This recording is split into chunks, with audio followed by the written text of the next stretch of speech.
હાથ ઊંચા કરો બે. જય ભવાની, જય ભવાની, જય ભવાની, જય ભવાની. મારે તો આજ આભાર આણંદનો માનવો પડશે.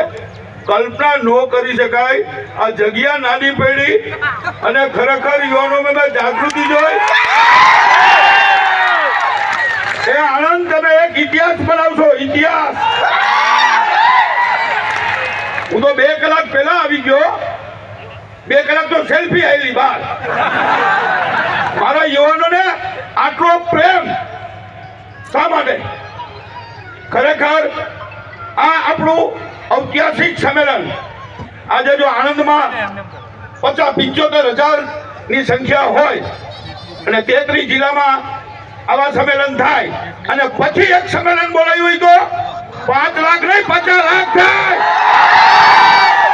અને હવે 50 લાખનું સંમેલન કરશું અમે. અત્યાર સુધી અમારો એક મુદ્દાનો કાર્યક્રમ હતો, ઓપરેશન રૂપાલા, મિશન રૂપાલા.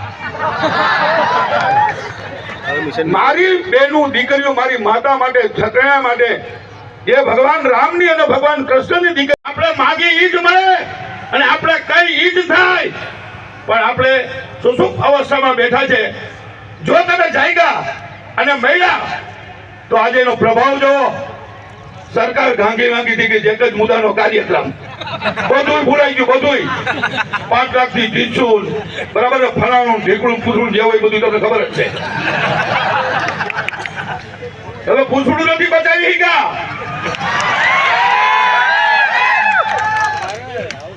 તો આ પીટી જાડેજા તો હનુમાન વંશના જમાઈ છે. હનુમાનજી દાદાનો જમાઈ છું, મારા મામા છે. તો ભાઈ તમને પૂછડું અડી ગયું. પૂછડું માર્યું તો નથી. હજી જો તમારામાં ખેલદીદી ને ખાનદાની હોત ને તો આ મારા સમાજનો આટલો રોષ, તમારા પાપે ભાજપને આટલું નુકસાન, અને છતાંય પક્ષ એક વ્યક્તિ માટે જો આટલું નુકસાન ભોગવવા તૈયાર હોય તો હવે ભોગવવા તૈયાર રહેજો 7 તારીખે. અને છત્રીઓ એક ઇતિહાસ તમે બનાવજો. હું ગુજરાતની સમગ્ર ભારતમાં દાખલો આપીશ આણંદનો કે તમારું મતદાન 95% થવું જોઈએ. 95%.